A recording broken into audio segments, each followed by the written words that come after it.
Bismillahirrahmanirrahim. Assalamualaikum warahmatullahi wabarakatuh. Alhamdulillah wa syukranillah wassalatu wassalamu ala rasulillah alladzi la nabiyya ba'da wa la haula wa la quwata illa billah amma ba'du. Ma'asyiral muslimin rahimakumullah, sahabat muslim beriman. Saya enggak membicarakan orang agama lain ya. Mana tahu nanti terpancing saya untuk mengungkapkannya. Enggak, saya bicara tentang agama saya dan umat ini. Ini barangkali saya cuma berbagi informasi supaya bisa menjadi pelajaran, bukan ngajari, bukan. Gini guys, dalam problem rumah tangga ya, ini ada keluhan. Si suami ini selalu menjaga bagaimana agar rumah tangganya itu berjalan sesuai syariat Islam, sesuai koridor, on the track, di atas syariat. Ya, mengikuti norma, mengikuti adab, akhlakul karimah. Tapi terkadang si istri bisa menerima itu, dia mendengar. Tapi kemudian ternyata nanti yang si suami menduga bahwa istrinya mengerti, bisa menerima, ternyata nanti terjadi pelanggaran terhadap apa yang diwanti-wanti oleh si suami. Jangan terjadi begini, jangan begitu, jangan buat begini, jangan begitu, lakukan ini, lakukan ini. Jadi perintahnya ada, larangannya ada, nilai-nilai juga sudah disampaikan.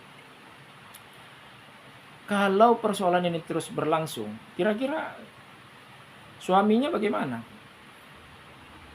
kondisi pikiran dan kejiwaannya? Tentu sebagai manusia biasa ya sedikit terganggu ya.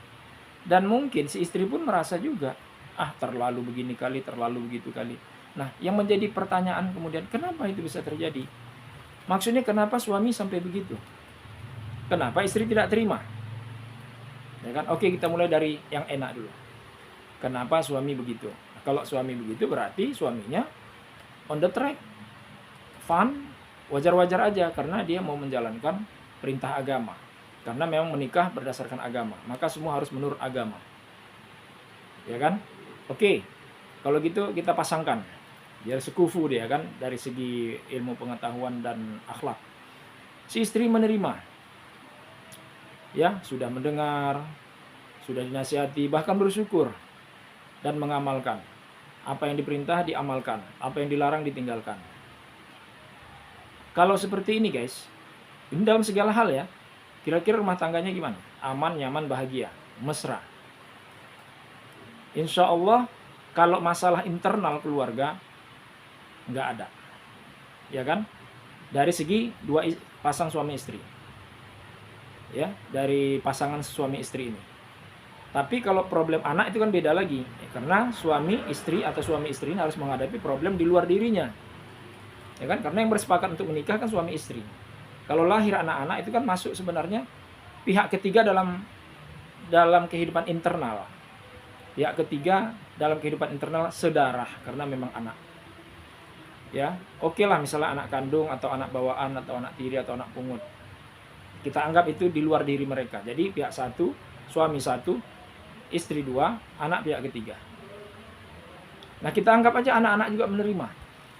Kira-kira rumah tangganya bahagia nggak?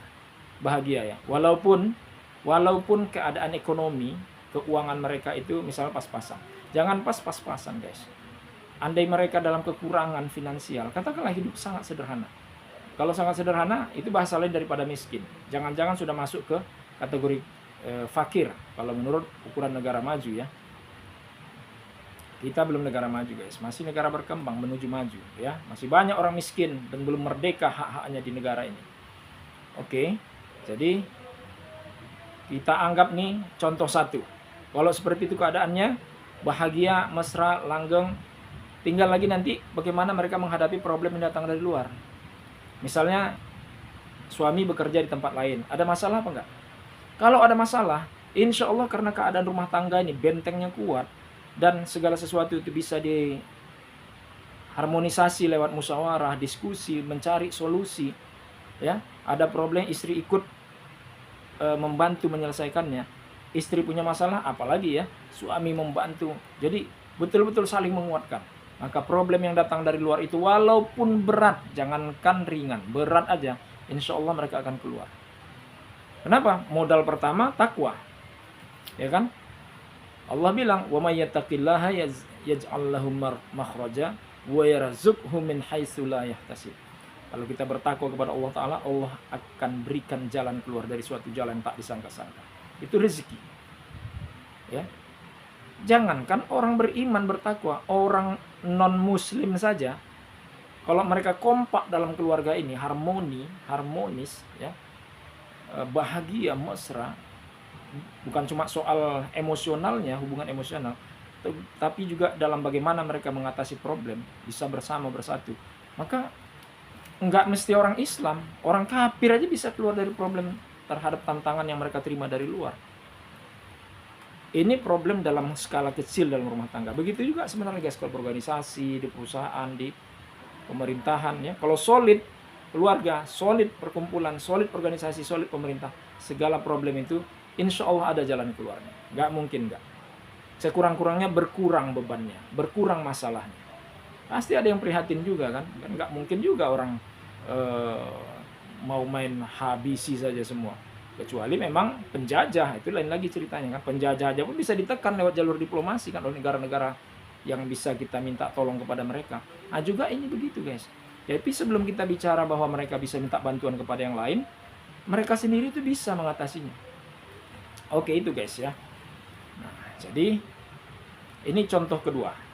Contoh kedua untuk keluarga yang mereka solid di dalam, solid internal, ya, secara emosional, secara spiritual, dan secara intelektual. Jadi betul-betul mereka akan mencari jalan keluar itu dengan gagasan-gagasan cemerlang, ya, mencari tahu, bertanya kepada orang-orang ahli, membaca buku untuk mencari solusi terhadap problem rumah tangga mereka sendiri yang di dalam internalnya, termasuk juga kalaupun ada gangguan dari luar, atau juga dalam hal yang sifatnya tantangan untuk meningkatkan kesejahteraan, mereka akan tahu solusinya, ya, karena tiga-tiga mereka punya kan, intelektualitas mereka bagus, emosional mereka hubungannya bagus, spiritual kepada Tuhan juga bagus. Nggak mungkin mereka nggak keluar dari problem itu. Yang jadi masalah ini, kalau ada masalah adalah, jangankan masalah eksternal yang datang, kadang-kadang masalah itu di internal sendiri. Jadi kalau masalah di internal sendiri, berarti kan ada problem kan di antara mereka ini. Ya, ada salah satu di antara mereka yang bodoh, yang tolol, sehingga kemudian ketika bicara soal hal yang bersifat rasional nggak nyambung. Tahu jangan-jangan dua-dua memang ilmunya serba kurang. Belum lagi misalnya secara emosional ternyata mereka sama-sama tidak stabil, atau salah satu stabil, satu tidak. Begitu juga spiritualitasnya, sholat pun kadang tinggal, kadang ini, kadang itu kan. Nah, ini problem guys. Jadi guys, ya, contoh kehidupan rumah tangga seperti ini tidak boleh ditiru. Jadi setelah mendengar ini, Anda harus mempersiapkan diri. Dengan cara apa? Belajarlah. Belajar ya, supaya kita punya kekuatan secara ilmu untuk menyelesaikan masalah kita dan untuk menghadapi tantangan ke depan terhadap cita-cita, terhadap apa yang mesti kita capai, termasuk juga dalam menghadapi problem-problem. Oke guys, itu dulu, semoga bermanfaat. Billahi taufiq wal hidayah. Assalamualaikum warahmatullahi wabarakatuh.